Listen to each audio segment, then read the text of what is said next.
The wind rolled across the high plains like a wounded animal, dragging snow in wild spirals that clawed at the dark. And Colt Harland leaned forward in the saddle, wondering what kind of fool fate made of a man who rode out on a night like this, his duster stiff with frost and his breath turning to ice in his beard. He told himself he was only checking the north fence line, but deep down, he knew something had tugged him out here. The storm had teeth, sharp ones, biting through leather and wool, and every few steps his horse Buck stamped hard against drifts climbing toward his knees. Still Colt pushed on because the land felt wrong somehow, too quiet, too hollow, like the world was holding a breath it had no business holding then. Faint as a memory, a sound slipped through the storm, so soft he reined in without meaning to. The cry of a baby, thin at first, then rising again, carried on the wind as if the night itself was begging him to listen. Colt's heart stumbled in his chest. No baby had any right being out here in a whiteout where a grown man struggled to breathe. He turned Buck toward the sound, without hesitation, boots brushing snow, eyes squinting against the whipping flakes. The cry came again, louder this time, raw and desperate. Colt swung off the saddle and trudged forward, one arm up to shield his face, his breath catching as he spotted a small bundle at the base of a cottonwood, half buried in snow. A woven basket wrapped in a worn blanket. He knelt fast, hands shaking not from cold but from fear of what he might find, pulling the blanket back just enough to see a tiny red face, scrunched in misery. The baby kicking weakly. Colt cursed under his breath, scooped the child close, and tucked him inside his coat, where his own body heat could fight off the cold stealing in easy now. "Little one, I got you," Colt murmured, turning toward Buck. But before he could mount, he heard something else, a voice not carried by wind or storm, a voice lifted in prayer, fragile as a trembling flame. "Please, Lord, send help. Please keep my baby safe." The words cracking on the edge of despair. Colt spun, scanning the storm. The voice coming from somewhere behind the trees where the wind pushed hard against a drift piled almost shoulder high. He trudged through it, each step sinking deep until he reached a shape slumped against a fallen log. A woman clutching her arms around herself, as if she were holding the last pieces of her strength together. Her head lifted when she sensed him, eyes glazed with exhaustion yet still holding a spark of fierce determination. She whispered, "My baby, did you find him?" Her voice barely more than breath. Colt nodded, easing closer, telling her the child was safe against his chest, and she let out a sob that broke the storm's silence. Colt lowered himself beside her, shrugging off his coat despite the cold tearing at him, wrapping it around both her and the baby. He knew he had only minutes before the cold claimed her for good. He slid an arm beneath her shoulders and whispered, "Hold on to me, ma'am. I'm getting you both out of this." And as the storm raged around them, he felt her hand clutch weakly at his shirt, as if she believed him, or maybe prayed to the woman's weight, sagged against Colt as he lifted her, her breath shallow and trembling like a lantern flame about to fail. The snow kept coming sideways in long white sheets that bit at his skin and stung his eyes, but he tightened his grip on her and the baby pressed against his chest. Buck stood waiting with ears pinned back against the wind, as if he shared Colt's urgency. Colt hoisted the woman onto the saddle, her fingers curling weakly around the horn, then mounted behind her with the baby tucked under his coat. The moment he touched his heels to Buck's flanks, the horse lunged into the storm with a strength Colt thanked heaven for visibility was near nothing. The world swallowed in a swirling white that blurred sky and earth together. Colt leaned low over the woman to shield her from the wind, feeling her shiver with a violence that worried him deep down. She tried to speak once or twice, her lips forming shapes that froze before sound came. So Colt told her to save her strength,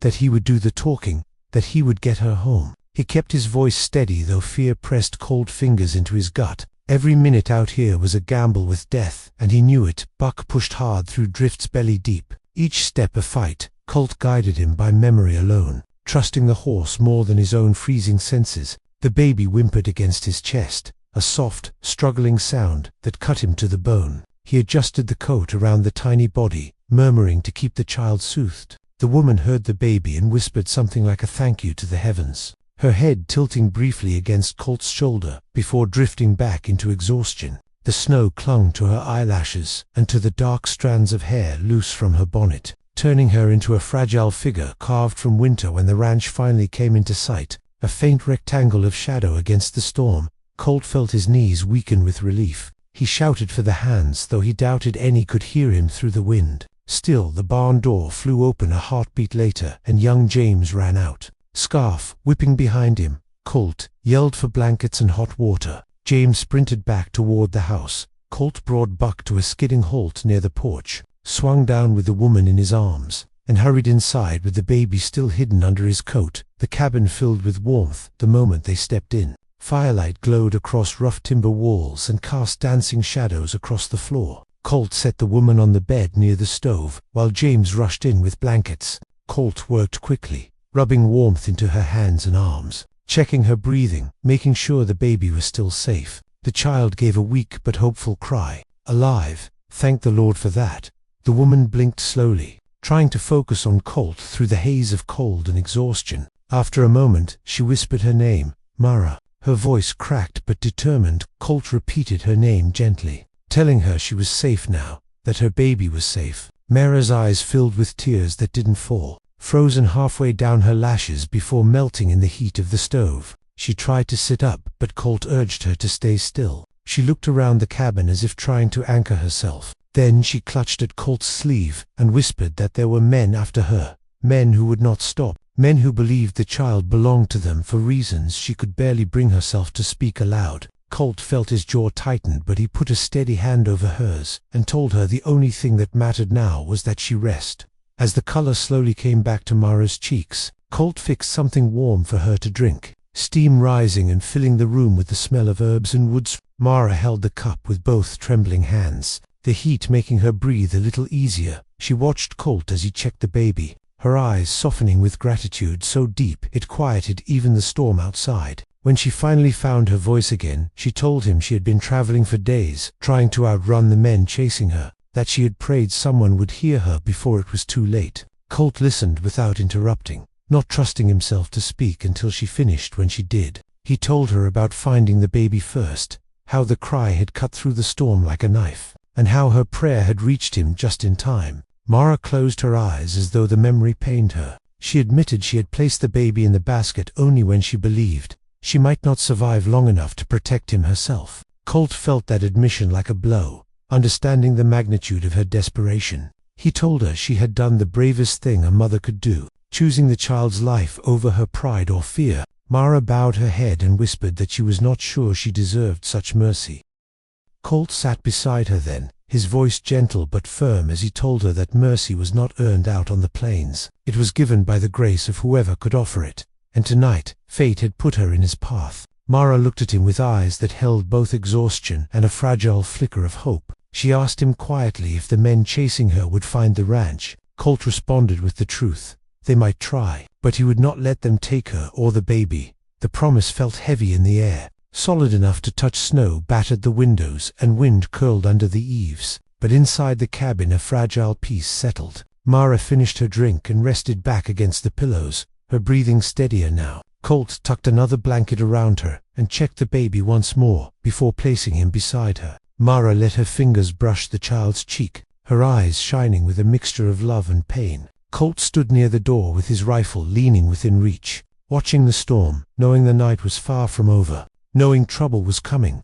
But for the moment he allowed himself one quiet breath, because he had found them alive, and that was worth fighting for. Dawn never truly broke the next morning. The sky stayed low and heavy with clouds that pressed the world into a muted grey hush. Colt had not slept a wink. He stood at the window with his rifle propped beside him, watching the drifts shift and roll across the yard. Mara slept fitfully in the bed with the baby tucked beside her, their breaths faint but steady. James rested near the stove just in case Colt needed him. When the first sign of trouble appeared, it was not sound but movement. 3 dark shapes breaking through the curtain of white, riders pushing hard against the dwindling storm. Colt felt every muscle tighten as he stepped forward to get a clearer view. The men stopped at the far fence line, their silhouettes jagged and mean in the grey light. One raised a hand, as if trying to study the house through the storm's remnants.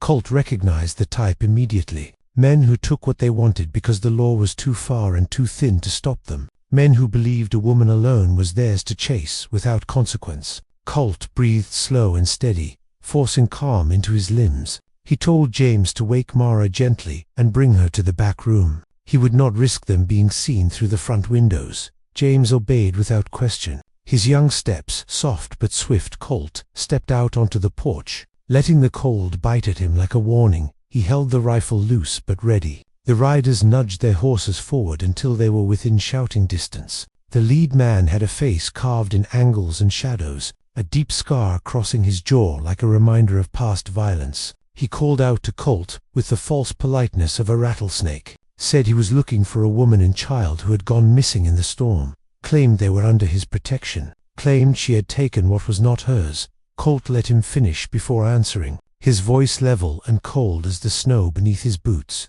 He told them there was no woman at his ranch except his hired cook's wife, who was visiting kin, told them no child had come through his land, told them the storm had closed the roads and no rider with sense would be dragging strangers across it. The lead man stared at him long and hard, as though trying to read the truth straight from Colt's bones. Then he smiled, a thin razor smile that never reached his eyes. He asked if Colt minded if they looked around. Colt replied that he did mind, because he knew their kind, and knew no good came of men searching through another man's home. The standoff settled heavy in the air like a taut rope straining to snap. One of the riders shifted in his saddle, hand slipping down toward his gun. Colt saw it and raised his rifle just enough to make his meaning clear without firing. The lead man chuckled, but it was not a warm sound. He said fine, they would leave for now, but if he learned Colt was hiding anything he would come back. Colt told him he was welcome to try. The man's eyes narrowed at that, a spark of anger briefly flaring. Then the riders turned and disappeared back into the grey horizon, their tracks carving deep scars through the snow. Colt waited until the last trace of their shadows vanished. Only then did he lower his rifle and exhale the breath he had held far too long inside. Mara sat upright, her face pale but her eyes sharp with fear. She held the baby tight against her chest, rocking him with trembling arms. James hovered nearby as if expecting danger to burst through the walls. Colt entered quietly, his coat and shoulders dusted in snow. Mara looked at him with the unspoken question hanging between them. He told her the truth, that the men had found the ranch, that they were searching, but he also told her he had turned them away. Mara closed her eyes briefly, her breath escaping in a faint, shaky sigh. She asked if they would come back. Colt answered honestly, yes, they likely would. Mara explained more of the story then, haltingly at first, then with a courage drawn from pure desperation. The lead man was not kin to her, not protector. He was a man who had taken her in when she had nowhere else to go, only to claim her as property. And when she tried to leave, he had taken issue with her refusing his command. The baby, the tiny life she clung to now, was the only good thing that had come out of her long suffering. She said she had run the moment she found a chance. Run without looking back. Colt listened in silence, his hands clenched at his sides, anger building low and steady, like a storm forming on the horizon. He knelt beside Mara and met her gaze with a steadiness she seemed to draw strength from. Told her she was safe now, that no man had the right to claim her or her child. Told her he would not allow those riders near her again. Mara's eyes filled with tears, not of fear this time, but of a fragile kind of relief. She whispered that she had prayed for someone strong enough to help her, someone kind enough to believe her. Colt said he was no miracle, just a man who heard a cry in the snow and followed it where it led. Mara smiled then, faint but real, and the baby nestled closer to her warmth, as though sensing safer ground. The storm eased by midday, leaving the world washed clean and quiet. Colt spent the hours preparing, checking the perimeter, readying the horses, making sure the rifles were loaded and close at hand. He did not know when the men would return, but he knew they would, and he would be ready. Mara watched him move about the ranch with a weary gratitude, telling him she did not want to bring trouble upon him. Colt told her she did not bring trouble. Trouble found her, and he would rather face it head-on than turn away from someone in need, especially someone who had fought as hard as she had. When evening came, a warm calm settled inside the cabin. The baby slept peacefully, bundled in blankets by the fire. Mara sat beside him, her hand resting on his tiny chest. Colt sat across from her, polishing his rifle, the quiet between them soft as the crackling of the firewood. Mara looked up and told him she did not know what the future held, but she knew she would remember this day as the one when mercy found her. Colt nodded slowly and said, "Sometimes a man does not choose the path he rides. Sometimes the path chooses him." Outside the world lay cold and wide as ever, but inside the small cabin something new took root, something steady and bright, the beginning of a life no longer running, no longer desperate, the beginning of hope.